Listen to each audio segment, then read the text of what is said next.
ओम शांति। जैसे जैसे समय बीत रहा है वैसे वैसे पूरी दुनिया में चारों ओर अशांति बढ़ रही है, दुख बढ़ रही है, तनाव बढ़ रही है, डिप्रेशन बढ़ रही है। मैं हूँ बीके ज्ञानदेव, आप देख रहे हैं ब्रह्मा कुमारी जी का ये यूट्यूब चैनल। और यूट्यूब चैनल में आप लोगों का फिर से स्वागत है, क्योंकि मैं आप लोगों को बहुत अच्छी अच्छी भी बातों को मैं बताने वाला हूँ। और अभी मैं आप बताने वाला हूँ कि आपको जो अपने अंदर जो नेगेटिविटी आती है ये कहाँ से आती है और क्यों आती है। आपके अंदर जो नकारात्मक चीज़ आती है, कोई भी चीज़ जब घूमती है तो इसकी शक्ति जो है ना बढ़ जाती है। जितनी ज़्यादा तेज़ी से घूमती है उतनी ही शक्तिशाली बनती जाती है। अंत में वही वस्तु एक हथियार के रूप में काम करने लगती है। एक एग्जांपल दे रहा हूँ मैं आपको कि अगर आपकी संकल्प जो है मन हमेशा घूमती रहती है और जितनी तेज़ी से सोचेगी उतनी तेज़ी से आपको जो है ना वो खतरनाक होता जाता है। जैसे मान के एग्जांपल देता हूँ कि एक पंखा में 3 पंखड़ियाँ होती हैं और जब हम उसे फुल स्पीड में चलाते हैं तो उसमें हवा भी लगती है, लेकिन वो में हाथ डालने से आपके हाथ कट भी सकती है, क्योंकि वो ज़्यादा स्पीड हो गई है, खतरनाक भी हो चुकी है। तो इसी तरह से आपके मन में भी अगर सोच रहे हैं तो वो ज़्यादा स्पीड होती है तो समझिए कि उससे आपकी फ़ायदा भी होने वाली है तो घाटा भी होने वाली है। लेकिन अगर आप अच्छी संकल्प कर रहे हैं तो उससे फ़ायदा होने वाली है। आप वही अच्छी संकल्प नहीं कर रहे हैं, बहुत स्पीड में सोच रहे हैं, ज़्यादा सोच रहे हैं, तो आपको वो आपकी अंदर की एनर्जी को कम कर देगी। अगर इसकी गति और बढ़ा दी जाए तो क्या होगा, पंखे के बजाय प्रकाश दिखने लगेगा। इस स्थिति में पंखा किसी दूसरे पर गिरा दे तो ये क्या हो जाएगा, एक घातक हथियार की तरह उसको नष्ट कर देगा।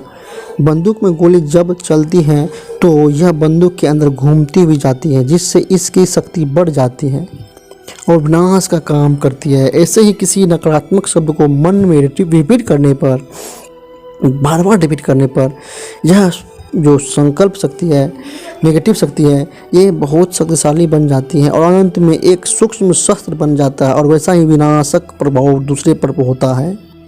इसी को क्रोध कहते हैं दोस्त। तो इसीलिए बाबा भी मुंडली में बाबा करते हैं कि अपने मन को जो संकल्प शक्ति है उसको स्लो करो, उसको शांत करो। इसीलिए ओम शांति बोलते हैं, क्योंकि मैं आत्मा शांत स्वरूप हूँ। ऐसा बोलने से क्या होगा, मैं आत्मा शांत स्वरूप हूँ, ऐसा बोलने से मन की शांति, मन में जो संकल्प शक्ति बहुत तेज हो चुकी है, क्योंकि हम लोग जो है तीसरे जन्म से पाप करते आए हैं। तीसरे जन्म का पाप खत्म हो जाएगा अगर आप ओम शांति बोलते हैं तो शांत हो जाता है मन। जब हम क्रोध करते हैं तो ये संकल्प एक अंगारे का रूप ले लेता है। अगर इसका क्रिलियन कैमरे में फ़ोटो लेवे तो ऐसे लगा कि क्रोध व्यक्ति से आग के अंगारे निकल रहे हैं और दूसरे व्यक्ति पर गिर रहे हैं।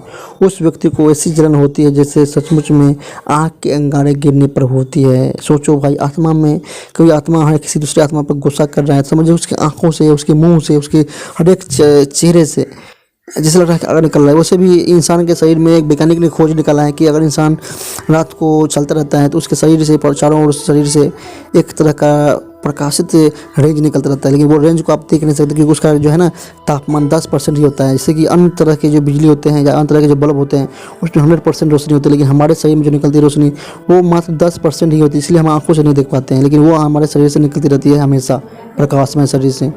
इसलिए हमारे शरीर में भी एक शरीर और भी है, उसका नाम प्रकाशमय शरीर है। तो ये जो गुस्सा करते रहते हैं तो उसमें से समझिए कि हमारे शरीर से आग निकलता रहता है और दूसरे पर पड़ रहा होता है। तो इसलिए दूसरे आदमी जो है गुस्सा को सहन नहीं कर पाता है। जब कोई सोचता है कि विरोधी को तलवार से घायल करूंगा, तब उसके संस्कारों में, संकल्पों में तलवार की शक्ल बन जाएगी। तथा दूसरे को अपशब्द बोलते हैं तो ऐसे में इससे लगा कि तलवार से घायल कर रहा है, जिससे प्रायः कहते हैं इसकी जबान कैंची की तरह तेज है। कई बार किसी की बात मन में चुभ जाती है। इस कारण क्या होती है, वह व्यक्ति बहुत लंबे समय से मन में सोच रहा है कि वह कील या पेचकस या किसी और ऐसी वस्तु से आक्रमण करेगा, और ऐसा लंबा समय सोचते रहने पर संकल्प की एनर्जी एक कील का रूप धारण कर लेगा और बोलते ही उसके बोल मन में चुभ जाते हैं और मन से निकलते ही नहीं, एक चुंबन की सी भांति होती रहती है। यही कारण है पुरानी बातें को कई बार जो है पूरा जीवन में लोग नहीं भूल पाते हैं, क्योंकि नकारात्मक ऊर्जा कील की तरह मन में चुभी हुई है। जब हम अहंकार करते हैं तो हमारे मन से निकले संकल्प पत्थरों का रूप धारण कर लेते हैं और दूसरों को ऐसे हिट करते हैं जैसे हम उस पर पत्थर पड़ रहे हो। यही कारण है अहंकारी व्यक्ति के शब्दों से बहुत तकलीफ होती है। किसी से हिस्सा करते हैं तो मन से ऐसी तरंगें निकलती हैं जैसे मिर्च जलने पर दम घुटता है। इसलिए चालू व्यक्ति से दूर भागने को मन करता है। ऐसे ही जितने भी नकारात्मक संकल्प है वह किसी न किसी अस्त्र का रूप धारण कर लेते हैं और उनके द्वारा हर समय किसी न किसी से युद्ध करते रहते हैं, जिससे हमारी सूक्ष्म एनर्जी नष्ट होती रहती है और हम मन चाहे हम मन चाहे अच्छे लक्ष्यों से वंचित रह जाते हैं। जब भी कोई नकारात्मक संकल्प आए, चाहे उसे आप सही मानते हैं, अगर आप सोचते हैं तो एनर्जी उस व्यक्ति तक पहुंचेगी। इसलिए उसे तुरंत बदलो और कोई भी सकारात्मक शब्द मन में रिपीट करो। मैं प्रेम स्वरूप आत्मा हूँ। मैं इस सृष्टि से, ये पूरी सृष्टि की जितनी भी आत्मा है सभी से प्रेम कर रहा हूँ और मेरी प्रेम की शक्ति चारों ओर बढ़ रही है। मेरी प्रेम की शक्ति मेरे चारों ओर बह रही है। मैं प्रेम को आकर्षित कर रहा हूँ। मैं प्रेम का चुंबक हूँ। मैं प्रेम स्वरूप आत्मा हूँ।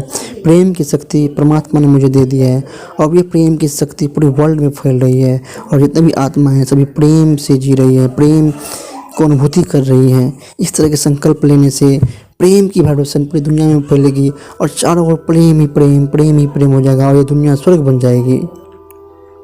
और यही सबसे बेस्ट एनर्जी है, क्योंकि हम गुस्सा करते हैं तो ये एनर्जी पूरे वर्ल्ड में फैलती है और वापस हमारे पास आती है।